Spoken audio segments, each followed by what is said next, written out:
हाँ जी, good morning, good afternoon, good evening to everyone watching this video as per your time zone. तो भाई 10th class हम अपने आज रे डायग्राम्स ऑफ लेंसेज पर आ गए हैं। इससे पहले हमने 4 लेक्चर्स कर लिए हैं हमारी ऑप्टिक्स की सीरीज के, फिजिक्स की सीरीज के, और इसके बाद भी हम अभी 4 लेक्चर्स और करने हैं। हमें 4 नहीं 5 करने हैं, और 5वां आज है तो 5 और करने हैं। उसके बाद ह्यूमन आई तक हमारी ऑप्टिक्स खत्म हो जाएगी। तो क्या चैनल को लाइक शेयर सब्सक्राइब कर दिया भाई? जल्दी से लाइक शेयर सब्सक्राइब तुरंत। इसके बगैर तो हम आगे बढ़ेंगे ही नहीं, पढ़ाते ही नहीं इसके बगैर तो हम। ऐसा है क्या मैडम? नहीं पढ़ा देंगे पर करो भाई लाइक शेयर। सब कहने की जरूरत ही क्यों पड़ती है? आते हो तो पहले करके आया करो। चलिए हेडिंग डालिए भाई, rules for the formation of image, rules for the formation of image, rules for the formation of image. कहां गया पेन? गिरा। हेडिंग डाली भाई, जैसे वहां पे रूल्स करे थे वैसे ही सेम रूल्स यहाँ पर है, कुछ अलग नहीं है, सेम चलेंगे जैसे रिफ्लेक्शन में चले थे। पहला रूल क्या कहता है? पैरेलल आएगी तो फोकस से जाएगी। वहां पे भी तो यही पढ़ा था। कनकेव के केस में, कन्वेक्स केस में, कन्वर्जिंग के केस में फोकस से जाएगी। कन्वेक्स मतलब जो डाइवर्जिंग है उसके केस में फोकस से दूर जाएगी। बड़ा आसान है।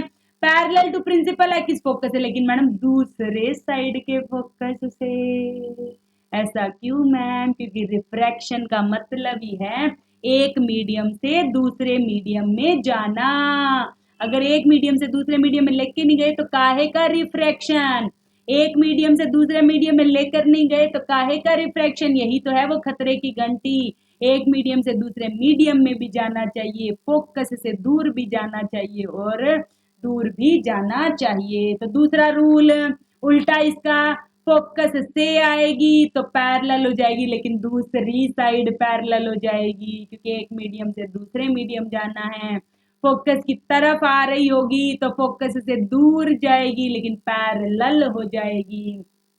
तो कन्वर्जिंग और डाइवर्जिंग का केस याद रखना है, किस में तरफ जाएगी, किस में दूर जाएगी, किस में हमारे पास कन्वर्ज होगी, किस में डाइवर्ज होगी, और किस में पैरेलल हो जाए। दोनों में पैरेलल तो होनी है, फोकस से आई पैरेलल हो जानी है। कन्वर्जिंग डाइवर्जिंग का केस याद रखना है, और एक मीडियम से दूसरे मीडियम में ले जानी है, यानी कि दूसरी साइड जाकर होगा जो होगा।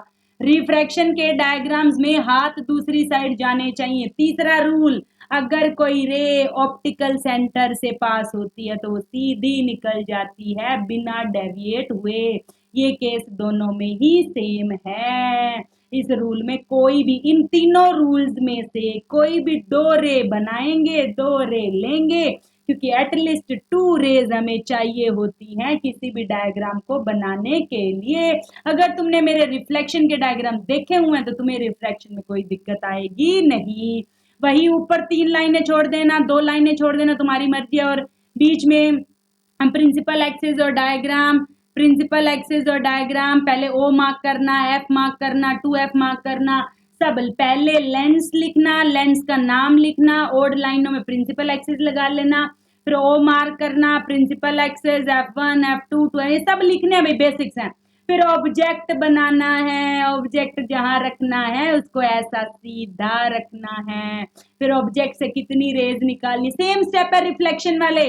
रिफ्लेक्शन वालों में टाइम लगता है, रिफ्लेक्शन में टाइम नहीं लिखना। 2 रेज निकालनी है, और दोनों रेज को अभी जो 3 रूल पढ़े हैं उसके अकॉर्डिंग चलाना। अगर सीधी रे निकालेंगे फोकस से पास होगी, फोकस से निकालेंगे सीधी हो जाएगी, ऑप्टिकल सेंटर से जाएगी तो सीधी निकल जाएगी। और वो दोनों रे आफ्टर रिफ्रैक्शन, रिफ्रैक्शन मतलब दूसरे मीडियम में जाकर जहां पर भी मिलेगी वहां इमेज बनेगी। और लास्ट स्टेप क्या होता है? इमेज की characteristics, position, size and nature. Madam ये सारे स्टेप्स हमने रिफ्लेक्शन में कर लिए। अब डायग्राम्स पर चलते हैं। हेडिंग डालिए, रे डायग्राम्स ऑफ कन्वेक्स। कन्वेक्स में हमारे पास 6 केस है, तो पहले वो पढ़ते हैं। वही सेम रिफ्लेक्शन वाले काम है। एट इन्फिनिटी से शुरू करेंगे। इन्फिनिटी मतलब पैरेलल रेज, बताया हुआ। इन्फिनिटी मतलब दूर, दूर से हमेशा कैसी रेज आती है? पैरेलल। और कोई भी रे पैरेलल आती है टू द प्रिंसिपल एक्सिस तो आफ्टर रिफ्लेक्शन कहाँ कन्वर्ज हो जाती है? फोकस पर। डायग्राम को इजी बनाने के लिए 4 ले ली, तुम कोई 2 भी ले सकते हो। और रिफ्रैक्शन का मतलब होता है दूसरे मीडियम में जाकर। सबसे पहला स्टेप लेंस बनाओगे, दूसरा स्टेप ओ बनाओगे, तीसरा स्टेप बीच में एक डॉटेड लाइन लगाओगे, प्रिंसिपल एक्सिस बनाओगे, पैरेलल रे लाओगे, फोकस बनाओगे और फोकस से पास कर दोगे। दो रेज एरो के साथ बनाओगे आफ्टर रिफ्रैक्शन, कहाँ मिल रही हैं, फोकस पर मिल रही हैं, यानी कि इमेज कहाँ बनेगी, दूसरे साइड वाले, इसको F1 मान लो, इसको F2 मान लो, तो F2 पे बनी on the other side of the focus. Highly diminished बनती है, पता है, इन्फिनिटी से फोकस पर हाईली डिमिनिश्ड। रियल और इन्वर्टेड क्यों, क्योंकि मैडम वास्तव में मिल रही है, मतलब रियल है, और रियल के साथ हमेशा क्या लगता है, इन्वर्टेड। वर्चुअल के साथ हमेशा क्या लगता है, इरेक्ट। अगला डायग्राम चलते हैं, बियॉन्ड 2f, यहाँ पे सी नहीं होता कुछ भी भाई, वहां पे इन्फिनिटी, पहले स्टेप इन्फिनिटी, फिर सी 2f के पीछे, फिर 2f पर, फिर 2f और f के बीच में, फिर f पर, फिर f और o के बीच में। 6 केस हो गए, बिल्कुल हो गए। तो चलिए शुरुआत करते हैं। 2f के पीछे रखा क्या, ऑब्जेक्ट, ऑब्जेक्ट से सीधी रे निकाली एरो के साथ, कहां से निकल जाएगी, फोकस से। कोई भी रे ऑप्टिकल सेंटर से निकलेगी तो वो सीधी निकल जाएगी। ये दोनों raise after refraction, after refraction का मतलब है दूसरे मीडियम में आकर जहां मिलेगी वहां पर हमारी इमेज बन जाएगी। हम इमेज देखो प्रिंसिपल एक्सिस से नीचे है, मतलब इन्वर्टेड है, और इन्वर्टेड के साथ हमेशा क्या लगता है, रियल। यहाँ पर इससे बड़ी है और ये छोटी है, मतलब डिमिनिश्ड है, हाईली डिमिनिश्ड, थोड़ा सा फर्क है। और कहाँ बनी है, 2f और 2f2 के बीच में अदर साइड। अदर साइड तो बनेगी बनेगी इसमें मेरा बच्चा, ये तो पता ही होनी चाहिए। इसके बाद 2f पर रख दी, इस पर रख दी, इस पर रख दी। पहली रे जो सीधी जाएगी वो f से जाएगी, जो o से जाएगी वो सीधी चली जाएगी। और यहाँ पे 2f1 वाली 2f2 पे बनेगी, इससे अदर साइड बनेगी, सेम साइज बनेगी। नीचे की तरफ है तो इन्वर्टेड है, और इन्वर्टेड का रियल एंड इन्वर्टेड आता है। कुछ भी नहीं करना है, स्टेप्स याद करने हैं, रेज बनानी है, अपने आप आंसर आएगा। अगला चलते हैं भाई, 2f2 और 2f1 के बीच में रखी, पहली रे गई तो फोकस से पास हुई, ऑप्टिकल सेंटर से जाने वाली रे सीधी निकल गई। यहाँ पर मिली, जितनी बड़ी बनी बना दो, इन्वर्टेड बनी है साथ में रियल लगा दो, बड़ी बन रही है, आंखों को दिख रहा है, सुंदर नयन को दिख रहा है मैडम, पहले ऑब्जेक्ट छोटा था, इमेज बड़ी बन गई। अदर साइड में बनी है और 2f2 के पीछे बनी है। स्वाहा मैडम, रिफ्लेक्शन वाले अच्छे से करूंगा तब तो समझ आ रहे हैं, अब तो कुछ नहीं है। फिर F1 पर रख दी, फोकस पर रख दी तो इमेज इन्फिनिटी पर बनेगी, इन्फिनिटी पर रखी थी तो फोकस पे बनी थी, फोकस पे रखेंगे तो इन्फिनिटी पर, लेकिन अदर साइड क्योंकि रिफ्रैक्शन है। सीधी गई, फोकस से पास हुई, ओ से गई, तो ये पैरेलल रेज है, मीट एट इंफिनिटी। और इमेज कहाँ बनी, इंफिनिटी पर, हाईली एनलार्ज बनेगी क्योंकि इंफिनिटी का मतलब बहुत बड़ा, और उल्टी रियल एंड इन्वर्टेड बनेगी। स्वाहा, ये है वो इंपॉर्टेंट केस। सिक्स्थ केस हमेशा एक्सेप्शनल केस होता है और इसी पर सवाल बनते हैं। जब एफ, और वहां पर भी यही था, एफ और पोल था, यहाँ पर एफ और ओ है, इनके बीच में रखेंगे तो इस बार हम देखेंगे ये तो कभी मिल ही नहीं सकती मैडम, क्योंकि ये आपस में कैसी है, डाइवर्जिंग रेज है, आपस में ऐसे दूर जा रही है। ये वाली है देखो, दोनों के अलग रास्ते हैं, कैसे मिल जाएगी, नहीं मिलेगी, हमें कैसे मिलानी होगी, धक्के से मिलानी होगी। और धक्के से मिलाने का मतलब है डॉटेड करके इसको बैकवर्ड स्ट्रेच करो, यहाँ पर मिला दो, तो ये डॉटेड लाइन है, इमेजिनरी लाइन है, वर्चुअल बनेगी, सीधी बनेगी, सीधी के साथ हमेशा वर्चुअल एंड इरेक्ट लगता है। दिख रहा है मैडम, बड़ी बन रही है, ये छोटी थी देखो, इतनी थी, ऑब्जेक्ट इमेज बन रही है इतनी, एनलार्ज बन रही है, और इसका आंसर बड़ा इंपॉर्टेंट है, सेम साइड पे बन रही है। से इसीलिए तो इसको एक्सेप्शनल केस बोला है ना।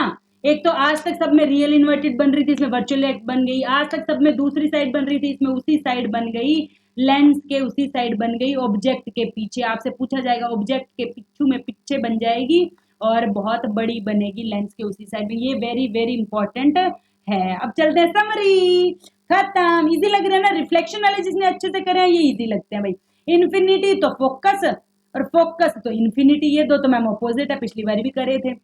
2f तो इसके बीच में, और इसके बीच में तो 2f के पीछे, ये भी पिछली बार करे थे। सी पे जैसे पिछली बार कहा था, सी पे तो सी पे ही, और इसमें 2f1 पे तो 2f1 पे ही, same size, real inverted, 5 case में रियल इन्वर्टेड, एक केस में ये सेम ही तो समरी है रिफ्लेक्शन वाली। इन दोनों के बीच में तो सेम साइड, सेम साइड और एनलार्ज्ड बन रही है। जिसको समरी याद है उसको सब कुछ याद है। ये आते हैं मैम खतरे के घंटे। अब सारे डायग्राम पे ये डेंजर सिंबल दिखेगा भाई तुम्हें, क्यों दिखेगा? क्योंकि यही वो डायग्राम्स है जो बच्चे गलती करते हैं। इस डेंजर सिंबल को मैंने बनाया इसलिए है, अगली हर 2-3 स्लाइड में तुम्हें डेंजर सिंबल दिखेगा, क्योंकि मुझे पता है ना बच्चे इसी डायग्राम में गलती करते हैं। 3 स्टेप याद रखने हैं, रे को दूसरी साइड भी ले जाना है, लेंस से दूर भी ले जाना है, क्योंकि डाइवर्जिंग लेंस है, डाइवर्जिंग लेंस है, डाइवर्जिंग लेंस है, डाइवर्जिंग लेंस है, और अगर पैरेलल है तो फोकस से भी। 3 बातें सच सिर्फ एक ही कंडीशन में हो सकती है, जब आप डेंजर सिग्नल को ढंग से देख लें। देखो भाई, पोजीशन कहीं भी रख लो, इंफिनिटी से पैरेलल रेज आ रही है, इधर तो मैडम फोकस बनाने कोई फायदा नहीं, दूर जाएगी, तो दूर भी जानी चाहिए, दूसरे मीडियम में भी जानी चाहिए, और फोकस से दूर जानी चाहिए। तो पहले मीडियम वाले फोकस से दूर जाएगी, और वास्तव में ये पहले मीडियम में ही बनती है, मतलब फोकस ये वर्चुअल इमेज है मेरे बच्चा। पिछले एक्सेप्शनल केस में भी तो सिखाया, वर्चुअल इमेज तो उसी साइड बन जाती है जिस साइड ऑब्जेक्ट होता है। हाँ मैडम, तो सेम साइड वाले फोकस पर बनती है, इसीलिए तो भ्रम है हमारा। आपको मैडम ऐसे कैसे बन जाएगी?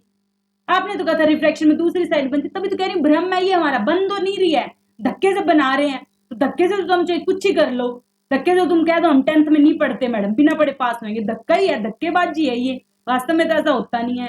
तो हाईली डिमिनिश्ड बन रही है, और वर्चुअल एंड डायरेक्ट भ्रम है हमारा, सीधी बन रही है, भ्रम है, वर्चुअल इमेज बन रही है। लास्ट गलती करते हैं बच्चे, डेंजर सिग्नल कहीं पर भी रख लो भाई, कहीं पर भी रख लो, ऑब्जेक्ट कहीं पर भी रख लो, सीधी रे आएगी, वो दूर जाएगी, दूर जाएगी फोकस से, दूर जाएगी फोकस से, दूर जाएगी फोकस से, दूर जाएगी फोकस से, और ऑप्टिकल सेंटर से जाएगी तो ऑप्टिकल सेंटर से तो सीधी पास हो जाती है। दोनों रेज कहाँ मिल रही है? यहाँ पर मिल रही है, मिल नहीं रही मैम, हमने मिलाया या धक्के से, ये देखो डॉटेड है, मतलब सेम साइड में बन रही है, छोटी बन रही है, और वर्चुअल डायरेक्टिव वेरी वेरी, दोनों डायग्राम पिछले डेंजर सिग्नल वाले इंपॉर्टेंट है। अब चलते हैं समरी। इन्फिनिटी पे है तो फोकस पे बनेगी, लेकिन उसी साइड वाले फोकस पे। बिटवीन है तो फोकस और ऑप्टिकल सेंटर के बीच में बनेगी, छोटी बनेगी, लेकिन उसी साइड पे, वर्चुअल एंड डायरेक्ट। यानी कि मैडम मैं समरी बता दो आप मुझे, ध्यान देने वाली बातें, और यही आएंगी पेपर में। सब पे डेंजर सिग्नल लगाया हुआ है मैंने, अब तक जितना पढ़ा है हमने पूरी समरी बता रही हूँ, रिफ्लेक्शन की भी रिफ्रैक्शन की भी, समझ लो। सबसे पहले हमने लेक्चर नंबर 2 में करे थे कनकेव मिरर, अगले 5 मिनट सुन लो भी, पूरी समरी बता रही हूं, जो कि कन्वर्जिंग था, जिसमें 6 डायग्राम बनने थे। 5 केस में तो बन रही थी रियल एंड इन्वर्टेड, उसमें कभी तो हाईली डिमिनिश्ड, कभी डिमिनिश्ड, कभी सेम साइज, कभी एनलार्ज्ड, कभी हाईली एनलार्ज्ड। 5 केस थे, साइज कुछ भी बन सकता है, लेकिन रियल इन्वर्टेड थे। इस केस में वर्चुअल इरेक्ट थी, लेकिन हमेशा ही डिमिनिश्ड थी। ये समरी याद करने का तरीका है भाई। कन्वेक्स केस में डाइवर्जिंग था हमेशा, वर्चुअल इरेक्ट और छोटी ही बन रही थी, मतलब इस पे डेंजर सिग्नल नहीं लगाया है मैंने। क्यों? क्योंकि इसमें केस नहीं बनते ज्यादा, डेंजर सिग्नल उन पे लगाया जिन पे केस बनते हैं, कभी छोटी, कभी बड़ी, कभी सेम, कभी रियल, कभी वर्चुअल, कभी इरेक्ट, कभी कुछ, तो कंफ्यूजन तो वही होती है। कन्वेक्स और जो कि डाइवर्जिंग है मिरर, उसमें क्या कंफ्यूजन है? रियल तो बननी नहीं, कभी वर्चुअल इरेक्ट तो छोटी बनेगी, कोई डेंजर सिग्नल। इसमें फिर से डेंजर सिग्नल। कन्वेक्स है, कन्वर्जिंग है, 6 केस है, कभी लार्ज, कभी छोटी, कभी बड़ी, कभी रियल इन्वर्टेड, कभी वर्चुअल इरेक्ट।